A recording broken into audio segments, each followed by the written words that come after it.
नमस्कार दोस्तों, स्वागत है आपका एक बार फिर से बीएससी सेकेंड ईयर की केमिस्ट्री क्लासेज में। देखो, हम बात कर रहे थे ऑर्गेनिक केमिस्ट्री में स्पेक्ट्रोस्कोपी की, विद्युत चुम्बकीय स्पेक्ट्रम की। अब देखो, आज की क्लास में हम दो टॉपिकों के बारे में पढ़ेंगे जो अक्सर शॉर्ट नोट के रूप में पूछे जाते हैं। अक्सर क्या, लगभग पूछे जाते हैं। ठीक है, तो उनके बारे में आज हमको बात करनी है, तो ध्यान से सुनिएगा क्योंकि ये मोस्ट हैं। तो अब देखो, हमारे पास जो टॉपिक है वो क्या है, हमारे पास है क्रोमोफोर व ऑक्सोक्रोम।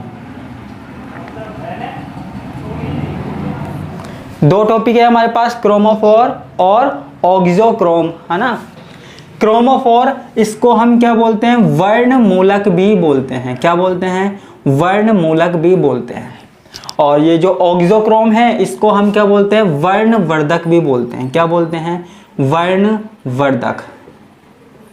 ठीक है, तो सबसे पहले हम क्या पढ़ेंगे, वर्णमूलक के बारे में पढ़ेंगे, क्रोमोफोर के बारे में पढ़ेंगे। किसके बारे में? क्रोमोफोर के बारे में पढ़ेंगे बच्चों। ठीक है, इसके बारे में हम डिस्कस करने वाले हैं। देखो, वर्ण का मतलब क्या होता है? वर्ण का मतलब क्या होता है? रंग, कलर। वर्ण का मतलब किससे है? कलर से, रंग से है। ठीक है, और मूलक यानी कि मूल, यानी कि वर्ण का मूलक, वर्ण को पैदा करने वाला, वर्ण को उत्पन्न करने वाला। ठीक है, तो ऐसा कोई समूह है हमारे पास, ऐसा कोई ग्रुप है जो यौगिकों में रंग को उत्पन्न करता है, जो यौगिकों में रंग को उत्पन्न करता है, वर्ण को उत्पन्न करता है। वर्ण यानी कि एक तरीके से कलर। ठीक है, तो इसकी हम पहले डेफिनेशन देख लेते हैं। क्या? ऐसा विलगित असंतृप्त समूह, ऐसा विलगित असंतृप्त समूह। देखो, माफी चाहता हूं अगर आपको डिस्टरबेंस हो रहा हो आवाज की आसपास के लिए, तो उसके लिए मैं पहले ही क्षमा चाहता हूं। ऐसा विलगित असंतृप्त समूह। ठीक है, असंतृप्त समूह का मतलब क्या हो गया? जहां डबल बॉन्ड है या ट्रिपल बॉन्ड है तो असंतृप्त समूह बोलते हैं उसे। ठीक है, ऐसा विलगित असंतृप्त समूह जिसमें कम से कम एक पाई बॉन्ड हो, वर्णमूलक कहलाता है। ठीक है, वर्णमूलक कहलाता है या क्रोमोफोर कहलाता है बच्चों। ठीक है, वर्णमूलक कहलाता है। ठीक है, वर्णमूलक क्या काम करता है? यौगिकों में रंग प्रदर्शित करने का काम करता है। वर्णमूलक होगा तो जो यौगिक है उनमें कलर शो होगा। ठीक है, अब देखो, जब हमारे पास वर्णमूलक होगा, वर्णमूलक जैसे हम एग्जांपल ले लेते हैं। फॉर एग्जांपल, जैसे हमारे पास क्या है, CH डबल बॉन्ड CH2। मान लीजिए कोई ऐसा ग्रुप है, आगे कुछ और जुड़ा हो, कोई मतलब नहीं है। ठीक है, तो यहां पे क्या है, डबल बॉन्ड है, तो इसको हम क्या बोल रहे हैं, क्रोमोफोर बोल रहे हैं। क्या बोल रहे हैं? क्रोमोफोर बोल रहे हैं। आपको तो सिर्फ इतना याद रखना है, असंतृप्त समूह है जिसमें कम से कम एक पाई बॉन्ड हो, वर्णमूलक कहलाता है। ठीक है बच्चों, उदाहरण मैंने आपको बता दिया। जैसे हमारे पास कोई भी एल्किनिक समूह होता है, इस तरीके का डबल बॉन्ड का ग्रुप हो जाता है। अच्छा, मैंने आपको संक्रमण पढ़ाया था, ट्रांजिशन पढ़ाया था। ठीक है, तो मैंने आपको बताया था जब भी हमारे पास पाई बॉन्ड होगा तो कौन सा ट्रांजिशन होगा? जब भी पाई बॉन्ड होगा तो हमारे पास पाई से पाई स्टार ट्रांजिशन होगा। तो हम यहां पे लिख सकते हैं, इस प्रकार के यौगिकों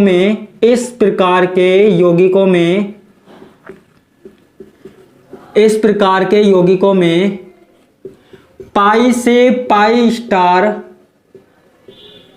संक्रमण होता है। ठीक है, ये तो आपको पता ही होना चाहिए। मैंने आपको ट्रांजिशन पढ़ाया था, इलेक्ट्रॉनिक ट्रांजिशन आपने पढ़ा हुआ है। तो जहां पे पाई बॉन्ड होगा वहां पे पाई से पाई स्टार ट्रांजिशन होगा। इसमें कोई प्रॉब्लम वाली बात नहीं है, कोई दिक्कत वाली बात नहीं है। ठीक है, अब जैसे हमारे पास है, जैसे आप कोई भी एग्जांपल ले लो। ठीक है, जैसे हमारे पास नाइट्रोबेंजीन है, जैसे नाइट्रोबेंजीन का कलर जो होता है वो क्या होता है, हल्का पीला होता है। नाइट्रोबेंजीन हल्के पीले रंग का होता है। रंग का होता है। ठीक है, फॉर एग्जाम्पल हमने ले लिया। तो आपको तो सिर्फ इतनी सी बात याद रखनी है, अगर कहीं पे डबल बॉन्ड है, ठीक है, तो वहां पे क्या होगा, पाई से पाई स्टार संक्रमण होगा, और वहां पे पाई से पाई स्टार संक्रमण होगा, और वो क्या कहलाएगा, वर्णमूलक कहलाएगा। ऐसा समूह है, ठीक है। नाइट्रोबेंजीन के जो कंपाउंड है वहां पे हमारे पास नाइट्रोबेंजीन पीले रंग का दिखाई देता है, वो भी किसके कारण दिखाई देता है, वर्णमूलक के कारण दिखाई देता है, क्रोमोफोर के कारण दिखाई देता है, ठीक है। अब एक दूसरी डेफिनेशन हम देखते हैं, क्या, ऑक्सोक्रोम, ऑक्सोक्रोम, ठीक है, यह इसको बोल रहे हैं वर्णवर्धक,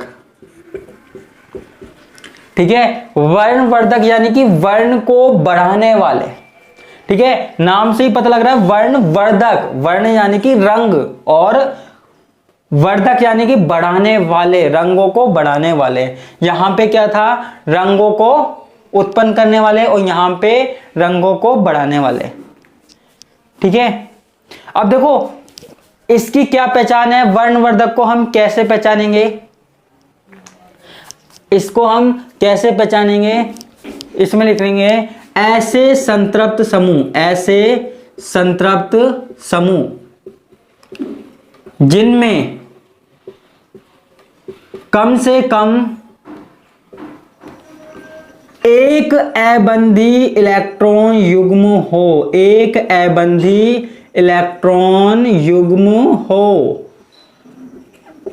ठीक है, क्या कहलाते हैं, वर्णवर्धक कहलाते हैं। क्या कहलाते हैं बच्चों, वर्णवर्धक कहलाते हैं, ऑक्सोक्रोम कहलाते हैं, ठीक है। वर्णमूलक का मतलब क्या है, वर्ण को उत्पन्न करने वाले, यानी कि जिनकी वजह से रंग प्रदर्शित होता है, और वर्णवर्धक जो वर्ण को बढ़ाते हैं, रंगों को बढ़ाते हैं, ठीक है। तो उसका मतलब यहां पे ये हो गया, ठीक है। अब हमने क्या कर लिया, ऐसे संतृप्त समूह, वहां पे असंतृप्त था, यहां पे संतृप्त समूह, ऐसे संतृप्त समूह जिनमें कम से कम एक अबंधी इलेक्ट्रॉन युग्म हो, वर्णवर्धक कहलाते हैं, ठीक है। जैसे हमारे पास एग्जाम्पल आ गया, OH आ गया, OR आ गया, ठीक है। इस तरीके से आपके पास एग्जाम्पल हो सकते हैं जहां पे सिंगल बॉन्ड हो, और क्या बोलते हैं, इस तरीके से हमारे पास हो, ठीक है। इस तरीके से आपको पता ही लग गया होगा, जैसे यहां पे हमारे पास ऑक्सीजन है, तो इनके पास क्या होना चाहिए, कम से कम एक अबंधी इलेक्ट्रॉन युग्म तो होना चाहिए, ये इस तरीके से ये इलेक्ट्रॉन पेयर होना चाहिए, ठीक है। तो ये क्या काम करते हैं, वर्ण को बढ़ाने का काम करते हैं, ठीक है। वर्ण को खुद वर्ण प्रदर्शित नहीं करते, खुद वर्ण प्रदर्शित नहीं करते, लेकिन जो रंग प्रदर्शित करते हैं उनका रंग बढ़ा देते हैं, ठीक है। तो इसमें लिख सकते हैं, इन समूहों की उपस्थिति से, इन समूहों की उपस्थिति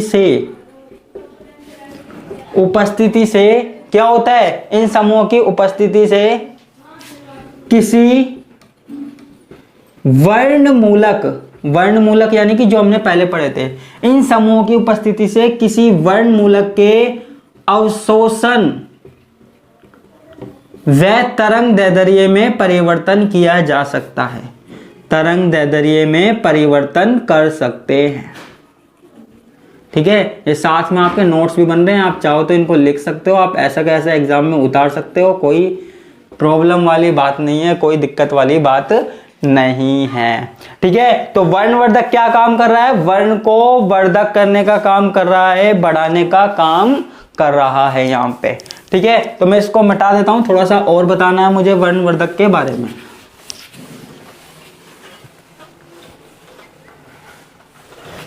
ठीक है। तो इनका शॉर्ट नोट आता है, सिंपल सा, इनका सिंपल सा कॉन्सेप्ट होता है, ठीक है।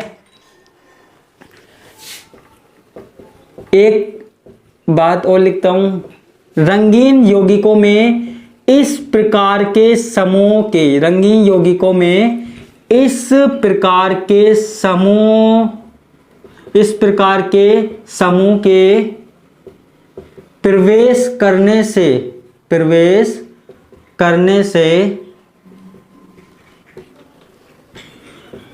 यौगिक का रंग गहरा हो जाता है, यौगिक का रंग गहरा हो जाता है, मैंने आपको बताया था ना कि बढ़ाने का काम करता है। मान लीजिए किसी का कलर हल्का है, वहां पे किसी वर्णमूलक को आप प्रवेश करा दीजिए तो वहां क्या होगा, वहां पे उसका कलर क्या हो जाएगा, इंक्रीज हो जाएगा और कलर बढ़ जाएगा। ठीक है, तो सिर्फ इतना सा काम करना है, समूह में प्रवेश करा देना है ना, किसको, क्रोमोफोर को। ठीक है, यौगिक का रंग गहरा हो जाता है, इसलिए इन्हें वर्णवर्धक कहते हैं। ठीक है, इसलिए इन्हें वर्णवर्धक कहते हैं, वर्णवर्धक कहते हैं। उम्मीद करता हूं आपको यहां तक समझ में आया होगा। ठीक है, इसको क्या कह रहे हैं हम, वर्णवर्धक कह रहे हैं। ठीक है, अब देखो जैसे हमारे पास नाइट्रोबेंजीन है, एग्जाम्पल ले लेते हैं। जैसे हमारे पास क्या है, नाइट्रोबेंजीन है, ये नाइट्रोबेंजीन है। ठीक है, नाइट्रोबेंजीन है, इसका कलर कैसा होता है, हल्का पीला होता है। क्या होता है, हल्का पीला होता है। लेकिन अगर हम क्या करें, एक OH ग्रुप को प्रवेश करा दे। ठीक है, किसको प्रवेश करवा दे, एक OH ग्रुप को प्रवेश मान लीजिए हमने करवा दिया। ठीक है, तो यहां पे क्या होगा, इसका कलर क्या हो जाएगा, गहरा हो जाएगा, गहरा पीला। ठीक है, वो किसकी वजह से हुआ, इसकी वजह से, OH ग्रुप की वजह से। देखो पहले ही एक बात क्लियर कर दूं, जो ये वर्णवर्धक है ये रंग प्रदान नहीं करते हैं, सिर्फ रंग को गहरा करते हैं।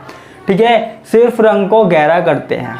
अगर हमारे पास वर्णमूलक नहीं होगा ना तो ये कुछ नहीं कर पाएंगे। ठीक है, वर्णमूलक नहीं होगा तो कुछ नहीं कर पाएंगे, इसलिए वर्णमूलक तो होना चाहिए ताकि ये कलर प्रदान कर सके।